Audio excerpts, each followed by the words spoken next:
As indicated by abundant peer-reviewed literature, the ongoing and projected rates of environmental change indicate we don't have long to address climate change.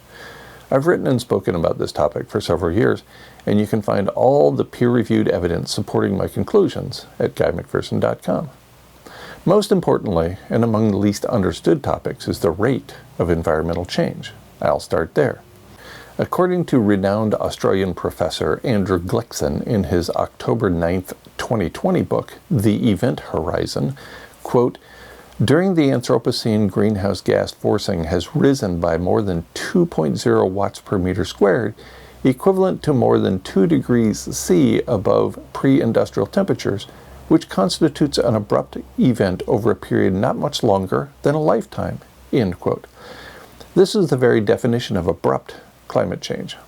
Even the scientifically conservative Intergovernmental Panel on Climate Change admitted climate change is irreversible in their September 2019 special report on the ocean and cryosphere in a changing climate.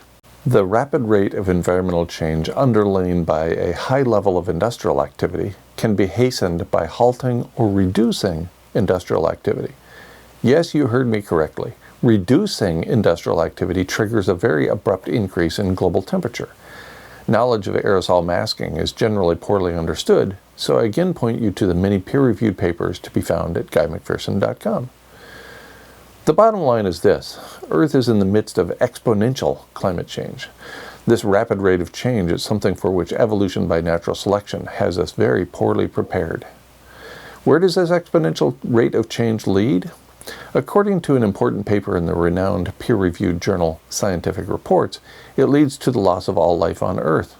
Only lucky and unlikely circumstances stand between us and a lifeless rock floating through space. The question on the mind of every thinking person is this: how much time do we have? To put it simply, we are on the brink of an ice-free Arctic Ocean. This event, an ice-free Arctic Ocean, is likely to occur within the next year or so, and it will likely lead to the extinction of all life on Earth.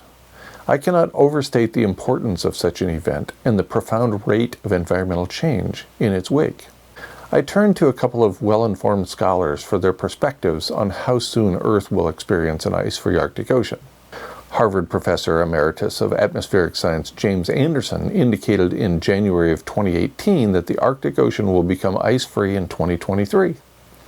Nearly 3.5 years later, and armed with additional information, Professor Jennifer McKinnon from the Scripps Institution, and also the University of California, San Diego, said she expects such an event to occur in 2022. Full environmental effects, including a rapid rate of environmental change that would lead to loss of habitat for most organisms, would occur during the following year. There is one positive way out, in my informed opinion.